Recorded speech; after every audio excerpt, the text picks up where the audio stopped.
Greetings, buongiorno. My name is Yosef, but you can call me Yosef. I am a student of Tanjung University, Pontianak, majoring in chemistry. I am an IISMA awardee of University of Padua.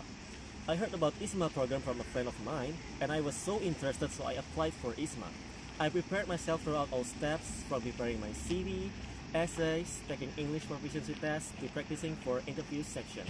This was the busiest moment I remember, as this is my first time applying in a scholarship, so I really gave it my all during my preparations, so I wouldn't have any regrets as I have done my best.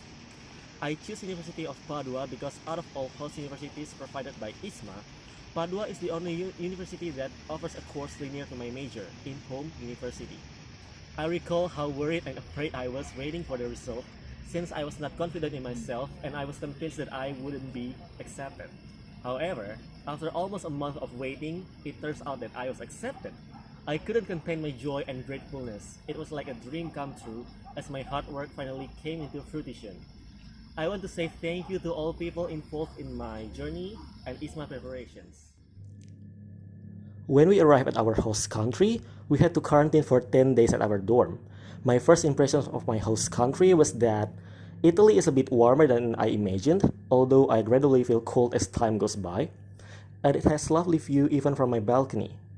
On the other hand, when I first stepped foot in our university, I couldn't help but amazed by how magnificent and beautiful our university is. It has magnificent buildings, places like cafe, bar, or restaurant nearby for students to hang out during breaks or after classes, and the classrooms itself have comfortable environment for students to study. On the other hand, I noticed several differences in Italy on my first days. Some of them including stores and shops that surprisingly close early at 7 or 8 p.m., which is so early compared to Indonesia, libraries that stay crowded even during weekends, which is unbelievable, vehicles that stop when pedestrians are about to cross the road, and lots of people using bicycle and scooter as their transportation. And I also experienced some culture shocks in Italy, particularly on first 2 weeks of my stay in here. Since I brought bicycle as my transportation and I use it to travel between the dorm and my campus sometimes, I struggle with adapting at the road because on the contrary with Indonesia, which people are riding on the left lane, people in Italy are riding on the right lane, which I find it quite hard to adapt at first, but somehow I slowly managed to adapt. Up until now, I can still clearly remember when I was taking my first class on a course named Applied Chemistry and Biochemistry. I took the class online because of how far the campus is from my dormitory. It takes around 10 to 12 kilometers if I'm not mistaken. And I still had no idea on how to go there by public transportations because it's certainly impossible for me to go there by bike. It takes around 45 minutes and it would be so tiresome if I have to go there by bicycle. By the time I go there by bicycle, I would have been tired already, let alone if I go there by foot. It takes around 2 hours and 40 minutes, so I still had no idea. So I had the first classes online.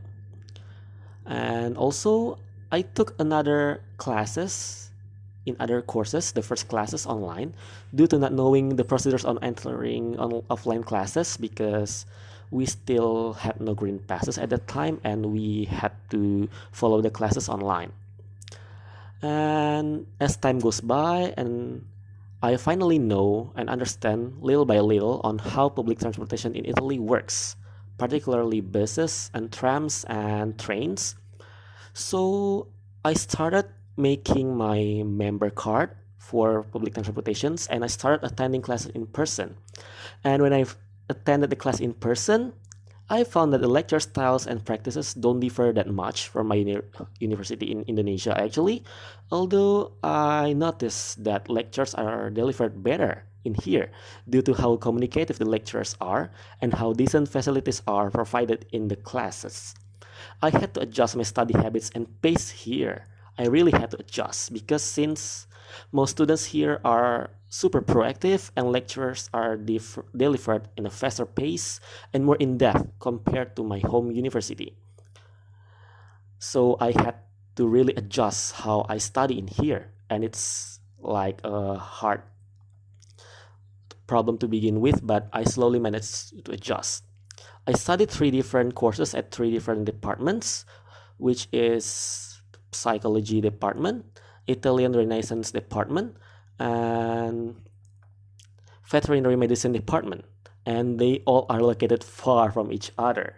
I have too many memorable experiences that it would take too long for me to tell all of them, but my most memorable experience from being a part of IISMA Awardees is that I got the chance to meet and know people in my host country and learn how they live their life by my own eyes, aside from what I've heard and seen from media. Also that I'm grateful that I am able to meet other 29 awesome awardees of University of Padua and become friends with them throughout our journey of IISMA in University of Padua. I found that Italy and Indonesia have some differences in various aspects.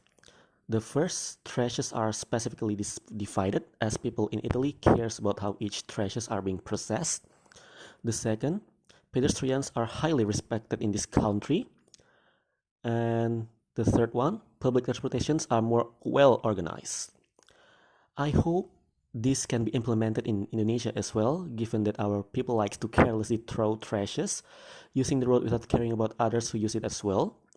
And public transportations that isn't too well organized. And I have to say, there's not even buses like Transjakarta in my hometown area.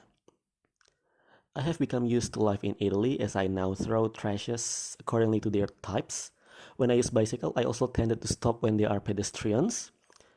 And I will definitely start from myself to implement these things because everything good can start from ourselves. My initial commitments hasn't changed from my IISMA admission until now, but since I am highly grateful of being given the chance to participate and studying abroad in this program, I will contribute myself to the development of this IISMA in any way I can, and will definitely take part in team recruitment if there's a chance in what I like and is able to do, which is creative writing. I will do my best to help developing IISMA to make it more prestigious and to do as what I committed during my IISMA admission. I'm officially IISMA biased because I'm really grateful for this chance that has been given to me by IISMA, and thanks to this IISMA program I got to experience lots of things I haven't experienced in my home country. So, be bold to go abroad.